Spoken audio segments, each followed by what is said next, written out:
So the business was started in 2000, and it was started by three people originally who wanted to see if there was a better way to produce food sustainably, and that's really what the business is about. We started on the route to sustainability long before it became a sort of mass communication tool.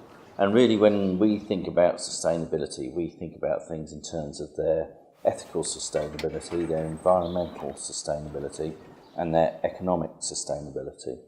And the whole business started here in Whiteham in 2000 and has developed into a much larger business now called the Benchmark Group. Although as the managing director of FAI, I'm quite keen to think of this as the sort of spiritual home of the whole business, if you like.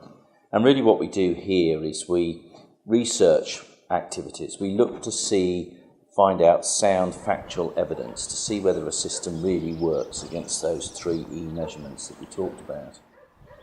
Then what we do is we put it into practice here on the farm. One project that we did with McDonald's where we were looking at the range enrichment for chickens. What you have to understand is that the chicken thinks it's an Indo-Chinese jungle fowl.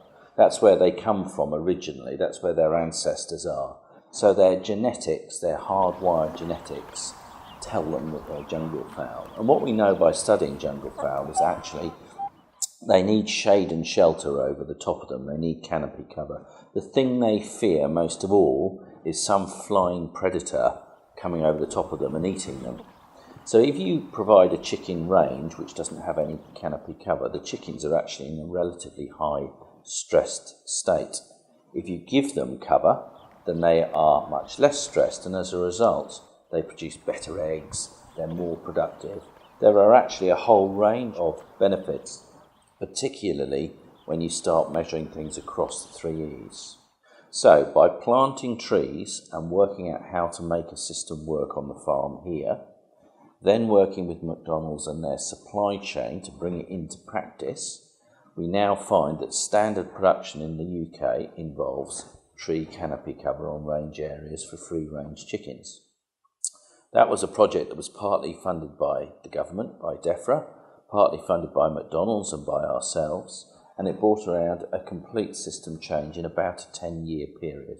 That is, in terms of bringing research into the supply chain, is about as quick as anybody's ever achieved it.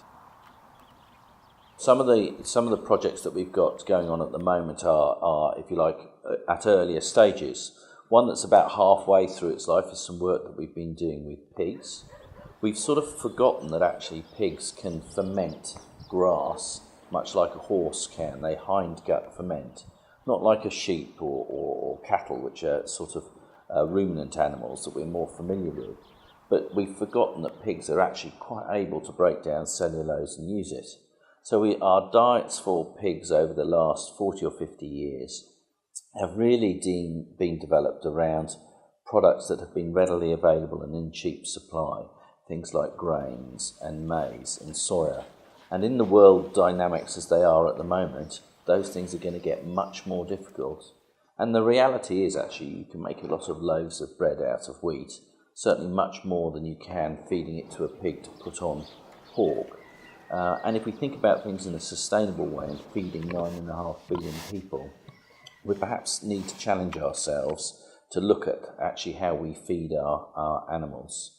So we've been feeding our pigs here on grass silage that we collect from the fields on the farm here, and we've actually found that it's much better for the pig's gut.